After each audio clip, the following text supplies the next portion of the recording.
नमस्कार, India news Uttar Pradesh Uttarakhand पर आपका स्वागत है। मैं हूं आपके साथ हेमंत कुमार और चलिए खबरों की शुरुआत करते हैं इस वक्त की बड़ी खबर के साथ। आपको बता दें कि वाराणसी से बड़ी खबर, जहां पर बीएचयू में एक के बाद एक कई इस्तीफों का दौर चल रहा है।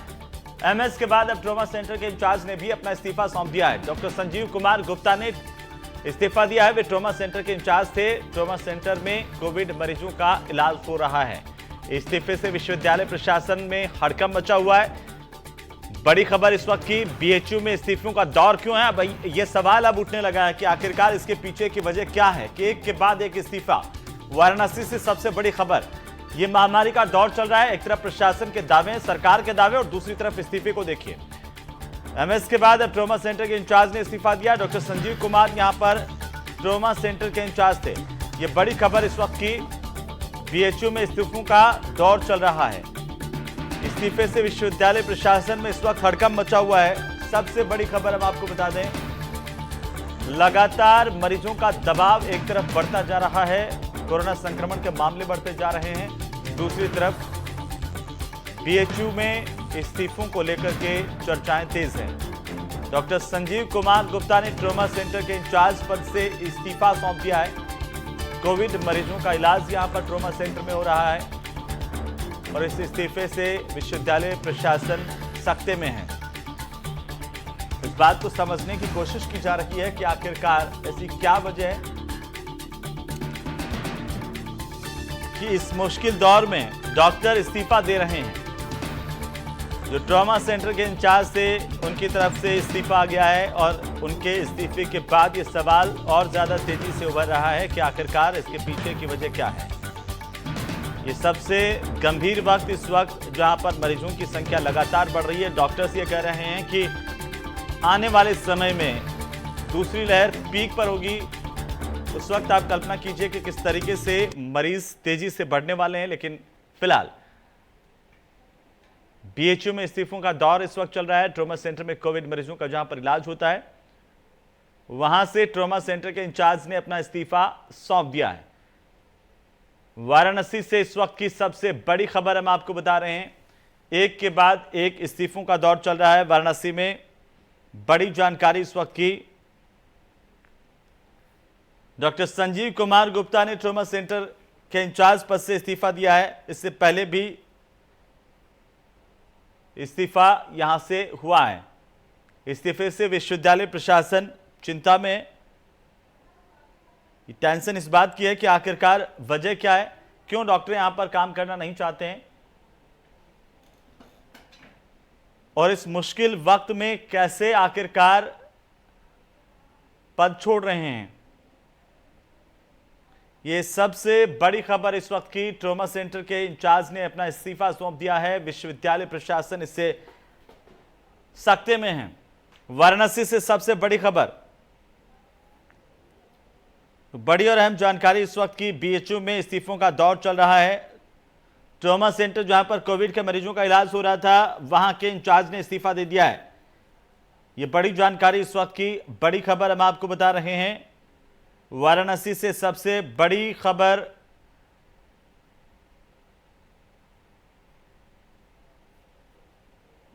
तो पहले एमएस की ओर से इस्तीफा दिया गया था, अब यहां पर ट्रॉमा सेंटर के इंचार्ज का इस्तीफा हुआ है। ज्यादा जानकारी के साथ हमारे सहयोगी संतोष ओझा हमारे साथ जुड़ चुके हैं। संतोष, बड़ी चिंता की बात है कि एक के बाद एक बीएचयू में इस्तीफों का दौर चल रहा है, जब दूसरी तरफ मरीज जूझ रहे हैं, संख्या लगातार बढ़ती जा रही है। आखिर इसके पीछे की वजह क्या है? देखिए, जो बातें छनके आ रही हैं वो निश्चित तौर पे ये कहा जा सकता है कि ये इंटरनल पॉलिटिक्स की एक रूप है। जो स्टाफ हैं या ये कहा जाए कि जो सहयोगी हैं वो अपने सीनियरों का साथ नहीं दे रहे हैं और लगातार सीनियर इस बात के लिए दबाव में रह रहे हैं क्योंकि उन्हें जो रिजल्ट देना चाहिए, उन्हें उनकी जो परफॉर्मेंस है वो बेटर नहीं हो पा रही है। कल की यदि बात किया जाए वीडियो कॉन्फ्रेंसिंग पे मुख्यमंत्री थे प्रदेश के, और मुख्यमंत्री के वीडियो कॉन्फ्रेंसिंग के तुरंत बाद बीएचयू अस्पताल के एमएस ने इस्तीफा दिया था। माना ये जा रहा है कि निश्चित तौर पे उन्हें इस बात के लिए ताकीद की गई होगी कि वो काम को ठीक से नहीं कर पा रहे हैं और लगातार बीएचयू जैसे अस्पताल से शिकायत आ रहा है। अब इसे दबाव कहा जाए या फिर स्टाफ की राजनीति, इंटरनल पॉलिटिक्स, लेकिन कुल मिला के यदि देखा जाए तो बीएचयू में लगातार 2 वरिष्ठ लोगों का इस्तीफा इस बात को इंडिकेट करता है कि बीएचयू में जो चल रहा है वो निश्चित तौर पर गड़बड़ चल रहा है। जी डॉक्टर संतोष, कितना असर इससे पड़ेगा, क्योंकि जहां पर कोविड मरीजों का इलाज हो रहा है वहां से एक सीनियर डॉक्टर का इस्तीफा, उससे पहले एमएस का इस्तीफा। देखिए, ये दो बातें इसमें कही जा सकती हैं। पहली बात ये कि निश्चित तौर पे चाहे वो ट्रॉमा सेंटर रहा हो या फिर अस्पताल के बिल्डिंग की बात रही हो, दोनों कोरोना अस्पतालों में अव्यवस्थाओं का आलम था और ये आलम पिछले बार से मतलब शुरुआती दौर से ही चला रहा है। लेकिन यदि देखा जाए तो कल एमएस का इस्तीफा, डॉक्टर माथुर का इस्तीफा और आज डॉक्टर गुप्ता का इस्तीफा, ये साफ साफ इंडिकेट करता है कि जो सीनियर्स हैं वो निश्चित तौर में आपस में तालमेल नहीं बना पा रहे हैं और जो सूत्र बता रहे हैं वो ये कि निश्चित तौर पे अभी इस्तीफा का दौर रुकने वाला नहीं है, अभी एक दो इस्तीफा और आएगा और इन सबों के पीछे निश्चित तौर पे इनके ऊपर अधिकृत अनधिकृत रूप से दबाव डालने की बातें सामने आ रही है। जी, लेकिन क्या किसी बात को लेकर के सरकार से भी कोई बात की जा सकती थी? अगर कोई समस्या थी तो उस तरह से, या फिर सरकार ने हस्तक्षेप करना उचित नहीं समझा? वजह आखिर क्या है? इस तरह का मनमुटाव होता है, लेकिन ऐसे दौर में, ऐसे मुश्किल दौर में ये इस्तीफा गंभीर है और इसके परिणाम भी गंभीर हो सकते हैं। ऐसे दौर में जब रोजाना हजारों की तादाद में प्रदेश से आंकड़े आ रहे हैं, मरीजों का जो दबाव है वो अस्पतालों पर है और स्थितियां ये है कि वहां पर बेड नहीं है, इलाज नहीं हो पा रहा है। हमारे जो कोरोना योद्धा हैं, डॉक्टर्स हैं, वो एक के बाद एक बीमार होते जा रहे हैं, वो कमी पहले से झेल रहे हैं हम। देखिए, दो बातें यहाँ फिर से सामने आ रही हैं। वो नंबर एक, यदि हम शुरुआती दौर की बात करें, फर्स्ट फेज की बात करें, तो फर्स्ट फेज में यही बीएचयू है जहाँ से मरीज वार्ड से भाग जाया करते थे, छत से कूद के अपनी आत्महत्या किया करते थे। निश्चित तौर पर यह बीएचयू की एक बड़ी लापरवाही सामने आई थी। दूसरे फेज की बात की जाए तो दूसरे फेज में भी कामोबेश वही स्थिति रही, ऑक्सीजन, डॉक्टरों का न जाना, इसके बाद दूसरे मेडिकल स्टाफ जो सहयोगी मेडिकल स्टाफ रह जाते हैं उनका पेशेंट तक न जाना। लगातार प्रधानमंत्री तक ये रिपोर्ट किया जा रहा था कि अस्पताल में सब बिल्कुल बिल्कुल संतोष, चलिए बहुत बहुत शुक्रिया तमाम जानकारी के लिए। चलिए आगे बढ़ेंगे, एक और बड़ी खबर से हम आपको रूबरू कराएंगे। बागपत से इस वक्त की अहम जानकारी मिल रही है, जहां पर कार में दम घुटने से 4 बच्चों की मौत होने की जानकारी सामने आई है। एक बच्चे की हालत गंभीर बनी हुई है, उसे अस्पताल में दाखिल किया गया है, जहां पर उसका इलाज शुरू किया गया है। कार में ये बच्चे बैठे थे और इसी दौरान किसी ने गेट बंद कर दिया। कार का गेट बंद होने से बच्चों की मौत हुई है, ये कहा जा रहा है। अब हालांकि ये पुलिस जांच का विषय है कि कैसे आखिरकार गेट बंद हुआ, क्या बच्चे उस गेट को खोलना नहीं जानते थे, उस वजह से तड़प तड़प कर मरे हैं, या फिर इसके पीछे की वजह कुछ और है। बागपत से सबसे बड़ी खबर है, 4 बच्चों की मौत यहां पर हुई है। ज्यादा जानकारी के साथ सहयोगी सनुज हमारे साथ जुड़ चुके हैं। सनुज, क्या कुछ जानकारी है इस वक्त आपके पास? देखिए, मैं आपको बताना चाहूंगा कि बागपत में ये दिल दहला देने वाली घटना हुई है और ये सिंगौली तगा गांव पड़ता है, यहाँ की ये घटना है। ये 5 बच्चे खेल रहे थे और खेलते खेलते एक कार खड़ी हुई थी, उस कार के भीतर ये बच्चे चले गए और बताया ये जा रहा है प्रथम दृष्टया कि अचानक से जो गाड़ी है उसका जो गेट है वो अचानक से लॉक हो गया। इन बच्चों की दम घुटने से फिलहाल मौत की बात सामने आ रही है। 4 बच्चों की दम घुटने से मौत हो गई, वो तो किसी एक शख्स ने देख लिया और जब शीशा खोला और गाड़ी का गेट निकाला तब तक 4 बच्चों की मौत हो चुकी थी। एक जो बच्चा है उसको अस्पताल में भर्ती करा दिया गया है। पुलिस के तमाम आला अधिकारी मौके पर पहुंचे हैं। बच्चों के जो शव हैं वो पोस्टमार्टम के लिए भेज दिए हैं। प्रथम दृष्टया दम घुटने की वजह से बच्चों की मौत की बात निकलकर सामने आ रही है। अचानक से बच्चे घर के बाहर ही एक खड़ी गाड़ी में खेल रहे थे और अचानक से उसका लॉक गाड़ी हो गई और बच्चे उसको शीशे को ना खोल पाए ना गेट खोल पाए और अंदर दम घुटने से इन बच्चों की मौत हो गई है। जो 5वां बच्चा है वो फिलहाल खतरे से बाहर बताया जा रहा है। पूरे गांव में कोहराम मचा हुआ है, गांव में चूल्हे नहीं जले हैं और हर तरफ बिल्कुल मातम पसरा हुआ है। और लोग बस एक इस बात में देखिए, एक और बड़ी लापरवाही कहीं ना कहीं कही जा सकती है कि आखिर इस गाड़ी का लॉक कैसे खुला रह गया, जो बच्चे गाड़ी के अंदर दाखिल हो गए। अगर गाड़ी लॉक होती तो ना तो ये बच्चे अंदर जा पाते, ना अंदर से गाड़ी लॉक हो पाती और ना इन बच्चों की जान जाती। तो कहीं ना कहीं एक लापरवाही भी जरूर सामने निकल कर आ रही है कि लोग इस तरीके से गाड़ियां छोड़ देते हैं और उनका लॉक नहीं करते हैं और इसी लापरवाही की वजह से इन 4 मासूम बच्चों की जो मौत है वो दम घुटने की। बिल्कुल सनुज, चलिए बहुत बहुत शुक्रिया तमाम जानकारी के लिए। तो 4 बच्चों की मौत हुई है।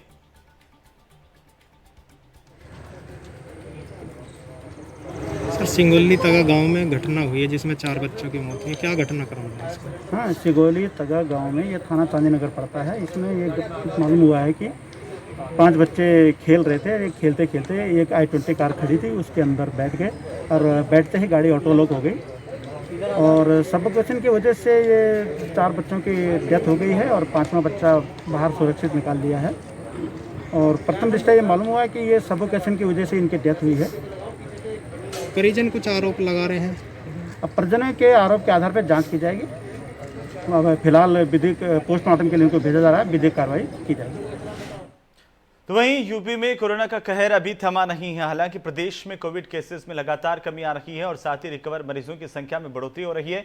बीते 24 घंटे में 28,076 नए पॉजिटिव केस की पुष्टि हुई है, जबकि 33,117 लोग अस्पतालों से डिस्चार्ज भी हुए हैं। वहीं वर्तमान में 2,54,118 कुल एक्टिव केस हैं। इनमें से 1,98,857 लोग होम आइसोलेशन में उपचाराधीन हैं। आपको बता दें कि पिछले 24 घंटे में 2,41,403 कोविड टेस्ट किए गए। उत्तर प्रदेश के प्रमुख सचिव स्वास्थ्य आलोक कुमार ने बताया कि प्रदेश में सक्रिय मामलों में लगभग 56,000 की कमी आई है। 30 अप्रैल को राज्य में कुल 3,10,783 सक्रिय मामले थे, जो कि अब बढ़कर के 2,54,118 घट करके रह गए हैं। साथ ही सोमवार से नगर निगम वाले 11 और जिलों में भी 18 साल से ऊपर के लोगों का वैक्सीनेशन शुरू किया जाए।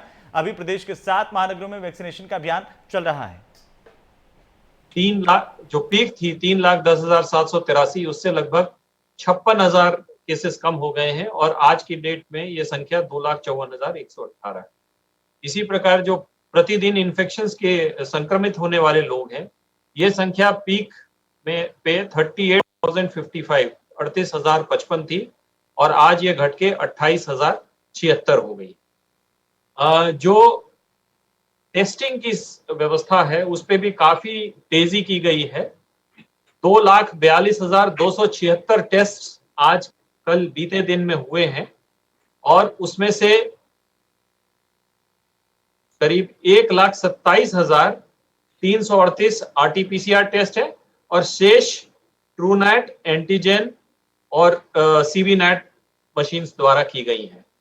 तो आप देखेंगे कि RT-PCR की संख्या में भी काफी वृद्धि की गई है और हमारा ये प्रयास है कि इसको डबल कर दें।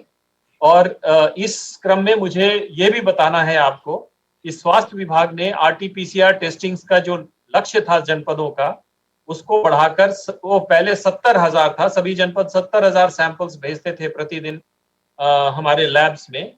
अब ये संख्या बढ़ के 1,03,500 कर दी गई, यानी कि लक्ष्य बढ़ा दिया गया है क्योंकि हमने बैक एंड में क्षमता वृद्धि कर ली है। हमने अपने माइक्रोबायोलॉजी लैब को मेडिकल कॉलेज में स्ट्रेंथन कर दिया है, तो इसलिए अब हम ज्यादा टेस्ट करने की कैपेसिटी में है। इसलिए लक्ष्य को बढ़ा के 70,000 से बढ़ा के प्रतिदिन 1,03,500 RT-PCR सैंपल्स का लक्ष्य जनपदों को दे दिया गया है। इसका शासनादेश कल जारी हो गया है। तो वैक्सीनेशन अपनी गति से चल रहा है। मेरा केवल एक अनुरोध है कि इसमें प्री रजिस्ट्रेशन के माध्यम से वहां पे आएं ताकि हम लोग सोशल डिस्टेंसिंग का पालन करें। कुछ लोग ऑन द स्पॉट आकर वैक्सीनेशन लगवाने की कोशिश करते हैं, इससे व्यवस्था बनाने में दिक्कत होती है और सोशल डिस्टेंसिंग नॉर्म्स का पालन करना मुश्किल हो जाता है। ट्रैक, टेस्ट और ट्रीट की जो एक अग्रेसिव नीति प्रदेश सरकार द्वारा अपनाई जा रही है, उसी का ये भी नतीजा है। जैसे अभी आलोक जी ने बताया कि पिछले एक सप्ताह में कुल जो एक्टिव मामले हैं उनमें लगभग 55,000 मामलों में की कमी आई है और आज भी जैसे 2,40,000 से 2,41,000 टेस्ट हुए हैं और 28,000 नए पॉजिटिव केसेस आए हैं। ये भी दिखाता है कि प्रदेश में जो पॉजिटिविटी रेट है, जो प्रदेश में कोरोना का टेस्ट में पॉजिटिविटी रेट है, वो भी कम होता जा रहा है और अब ये 10% के आसपास रह गया है, जो कि देश में अगर बाकी अन्य प्रदेशों से इसकी तुलना की जाए तो काफी कम है। अन्य कई प्रदेशों में इससे ज्यादा है, लेकिन यहाँ पर काफी कम है क्योंकि जो हमारा प्रदेश सरकार का होम टू होम सर्वेलेंस अभियान है और अब जो वर्तमान में ग्रामीण क्षेत्रों में निगरानी समितियों और RRT के माध्यम से जो अभियान चलाया जा रहा है, उस अभियान का असर है कि मरीज को जल्दी पहचान में आ रहे हैं, लक्षण जल्दी पहचान में आ रहे हैं और उनका समय से जो है इलाज कराया जा रहा है। इसके साथ साथ उत्तर प्रदेश बहुत ही कम ऐसे प्रदेशों में से है जहां पर कि 18 से अधिक उम्र वाले लोगों का भी टीकाकरण प्रारंभ कर दिया गया है। जब से प्रारंभ हुआ है लगभग 86,000 जो है वो लोगों को ये टीकाकरण किया गया है। 44 से ऊपर उम्र वाला टीकाकरण साथ साथ चल रहा है, जो कि 1 करोड़ 7-8 लाख से अधिक लोगों को पहली डोज दी जा चुकी है और लगभग 23 लाख लोगों को दूसरी डोज दी जा चुकी है। यहाँ ये बताना है कि जो 44 साल से, जैसे 18 साल से पहले वाला, 18 साल से ऊपर और 44 साल के बीच की उम्र वाला, तो प्री रजिस्ट्रेशन के अनुसार आपको समय मिलता है, तो आप वैक्सीनेशन कराने उस पर्टिकुलर सेंटर पे जाते हैं। 44 साल से ऊपर वालों को अभी तक ऑन द स्पॉट रजिस्ट्रेशन कराकर भी टीकाकरण कराए जाने की सुविधा दी गई थी, जो कि जिससे कि कोरोना का प्रोटोकॉल अपनाना थोड़ा मुश्किल हो रहा है। अब उसको सोमवार से उसका प्री रजिस्ट्रेशन कराकर और आप टीकाकरण करने जा सकते हैं। ऑन द स्पॉट टीकाकरण का रजिस्ट्रेशन का प्रोसेस अब ये समाप्त किया जा रहा है। यहाँ ये भी अवगत कराना है कि प्रदेश सरकार द्वारा प्रदेश में जो अन्य व्यवस्थाएं हैं, जैसे अभी इन्होंने बताया, बेड की संख्या दुगनी की जा रही है हर स्थिति में, जिले में, मेडिकल कॉलेजेस में और की जा रही है। इसके साथ साथ ऑक्सीजन की उपलब्धता बढ़ाए जाने का भी प्रयास किया जा रहा है।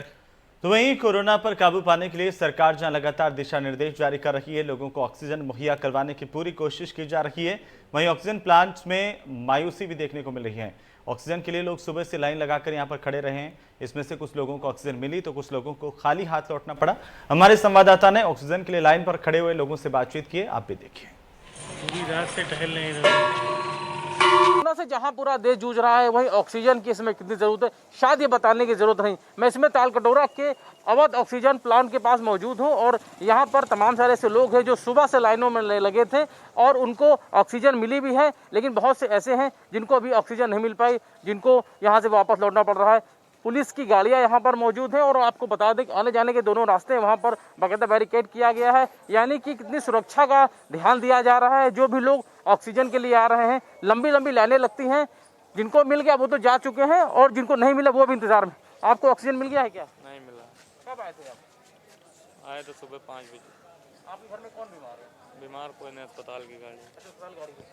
आपको किसके लिए ऑक्सीजन चाहिए? हॉस्पिटल के लिए। अस्पताल के लिए। आपको किसके लिए? हाँ, सिस्टर के लिए चाहिए। तो क्या अस्पताल में घर पे? घर पे हैं। कितने दिनों से बीमार है? हो गया 1 महीना। किसी को अस्पताल के लिए, किसी को अपने परिवार के सदस्य के लिए जो बीमार है उसके लिए ऑक्सीजन की जरूरत थी, उसके लिए यहाँ पर आया हुआ था। कुछ लोगों को ऑक्सीजन तो मिल गई है, लेकिन कुछ ऐसे हैं जिनको अभी नहीं पता कि ऑक्सीजन के लिए कहाँ जाना है।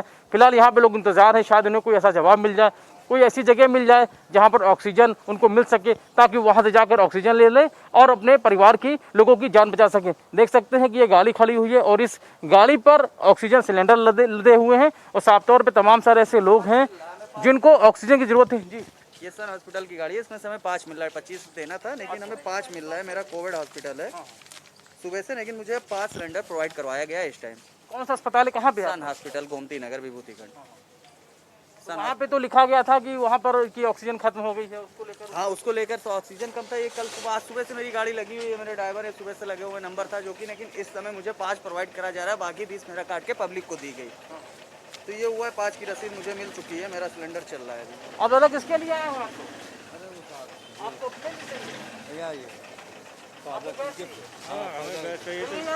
हाँ, अब लगाए हैं, बहुत रात भर से लगे हुए थे, कभी छठे मिल गए, वहाँ पे नहीं मिला, बड़ा परेशान हो गए। सब यहाँ लगे, अब एक सिलेंडर मिला है पिताजी की, बिल्कुल एक सिलेंडर के चक्कर में बेचारे मल्टी ब्रेन हेमरेज हो गया, ऑक्सीजन नहीं मिल रही है, तो घर पे ही बैठे हुए। जी। तो अभी कुछ बताया गया कि कब तक सिलेंडर मिल जाएगा? हाँ, सिलेंडर एक तो जुगाड़ बनी है, एक बन मिल रहा है। हाँ, मगर ये है कि रात भर लगने के बाद जब एक सिलेंडर 8 घंटे 9 घंटे चलेगा, उसके बाद दोबारा कैसे आदमी तोड़ेगा? घर में तो कोई नहीं, ये बेचारे मेरी मदद के लिए आए हैं, ये मेरे साथ आए। रात भर लगे हुए, वहाँ नहीं मिला, वहाँ ऑक्सीजन ही नहीं है, प्लान में गिर गई है सिलेंडर के लिए। फिर दूसरी जगह छठे मिल की, वो बेचारे उधर लगे हुए। परिवार में माता पिता और मिसेज है, बच्चे हैं छोटे छोटे। कौन कौन बीमार है? मेरे पिताजी बीमार हैं, माता जी भी बीमार, और बुआ है मेरे साथ में रहती। जाहिर है पिताजी बीमार है जिसके लिए ऑक्सीजन की जरूरत थी, आए थे। हालांकि एक सिलेंडर की व्यवस्था हो गई है, रात भर लाइन में लगे रहे, लेकिन अभी इनको और सिलेंडर की जरूरत पड़ती है तो शायद इनको बताने वाला कोई नहीं है कि इनको सिलेंडर कब मिलेगा। हालांकि व्यवस्था जरूर की जा रही है, लेकिन कहीं ना कहीं ऐसी तस्वीरें सामने आती हैं जो तमाम सारे सवाल उठाती है। सरकार दावे करती है कि लोगों को ऑक्सीजन की किल्लत ना होने पाए, लेकिन बावजूद उसके कुछ तस्वीरें ऐसी सामने आती हैं जो कई सवाल उठाती है। हरिओम के साथ रवि कुमार, इंडिया न्यूज लखनऊ। उधर यूपी में ऑक्सीजन की किल्लत को लेकर के एक के बाद एक बीजेपी विधायक और सांसद सरकार को पत्र लिखकर गुहार लगा रहे हैं। कानपुर से सांसद सत्यदेव पचौरी ने मौजूदा हालातों को अवगत करवाते हुए कहा कि वक्त पर इलाज ना मिल पाने की वजह से लोग अस्पताल के बाहर और सड़क पर दम तोड़ रहे हैं। वहीं लखीमपुर के मोहम्मदी से बीजेपी के विधायक लौकेंद्र प्रताप सिंह ने भी सरकार को पत्र लिखा और कहा कि कोरोना महामारी से जिले में लोग पीड़ित हैं, ऑक्सीजन की किल्लत है और लोगों की मौत हो रही है। सरकार से ऑक्सीजन उपलब्ध करवाने की मांग की गई है। अगली खबर यूपी के बलिया से, जहां पर समाजवादी पार्टी के नेताओं ने स्वास्थ्य व्यवस्थाओं को लेकर सीएमओ आवास पर प्रदर्शन किया है। नेताओं ने अस्पतालों में ऑक्सीजन और दवाओं की कमी को दूर करने की मांग को लेकर बातचीत की। पूर्व मंत्री नारद राय ने आरोप लगाया है कि जिले में ऑक्सीजन और दवाओं की कमी होने के बावजूद स्वास्थ्य विभाग लापरवाह बना हुआ है और बलिया की जनता को मौत के हवाले करने के लिए सीएमओ ने तय कर लिया है। नारद राय ने यह भी आरोप लगाया कि जिले को कितने ऑक्सीजन की जरूरत है, सीएमओ को यह भी नहीं पता है। उचित कार्यक्रम के मुताबिक कल समाजवादी पार्टी के तरफ से यह फैसला हुआ था कि बलिया में स्वास्थ्य व्यवस्था बिल्कुल चरमरा गई है, यहाँ के अधिकारी बिल्कुल लापरवाह हैं और जनप्रतिनिधि जो हैं उनका कोई इस पर ध्यान नहीं है, इसलिए हम लोग ध्यान आकृष्ट कराने के लिए आए। आज आप लोगों ने देखा बलिया के सीएमओ साहब को, सुना भी आप लोगों ने। कोविड के खिलाफ छिड़े युद्ध में डॉक्टर्स अगली पंक्ति के योद्धा की भूमिका निभा रहे हैं और ऐसे ही एक योद्धा हैं डॉक्टर प्रमोद कुमार, जिन्होंने ऑक्सीजन के कम सिलेंडर होने वाली हानि से बचने का हल निकाला। जिला संयुक्त अस्पताल में तैनात डॉक्टर प्रमोद कुमार ऑक्सीजन के एक सिलेंडर से दो मरीजों को राहत दे रहे हैं। इसके लिए वे सिलेंडर के नॉब से 2 पाइप जोड़ रहे हैं और एक ही ऑक्सीजन के सिलेंडर से 2 मरीजों को सप्लाई दे रहे हैं, जिससे उन दोनों की जान बच रही है। वही तब तक समय मिल रहा है और ऑक्सीजन सिलेंडर लाने के लिए और ज़्यादा जो समय चाहिए होता है वो समय वे निकाल रहे हैं। अब आप लोग सब जानते हैं कि अभी ऑक्सीजन की काफ़ी कमी हो रही है और हर मरीज जो आ रहा है उसको सांस वाला है। 99.99% जो आ रहे हैं कैजुअल्टी में या इमरजेंसी रूम में, और सभी को सांस की दिक्कत है। सप्लाई की डिमांड गैप ये है, अब सभी को जानते हैं। तो जितना हम लोग से बन पड़ता है, जितना कोशिश कर सकते हैं, जैसे अब इंडिया में कहते हैं जुगाड़ टेक्नोलॉजी की हिंदुस्तान में ही पाई जाती है, तो उसी तरह हमने प्रयास किया है कि किसी तरीके से पेशेंट को जिसको ऑक्सीजन की आवश्यकता हो किसी तरह से उसकी पूर्ति कर सके। इसलिए हमने कुछ ऐसा उपाय लगाने की कोशिश की है, जैसे एक सिलेंडर से हम 2 मरीजों को कम से कम ऑक्सीजन एट ए टाइम दे सके, ताकि उसकी कम से कम ऑक्सीजन की वजह से मौत ना हो। कम से कम जितनी सहायता हम लोग कर सकते हैं। चलिए इसी के साथ ही इस बुलेटिन में फिलहाल नहीं। नमस्कार।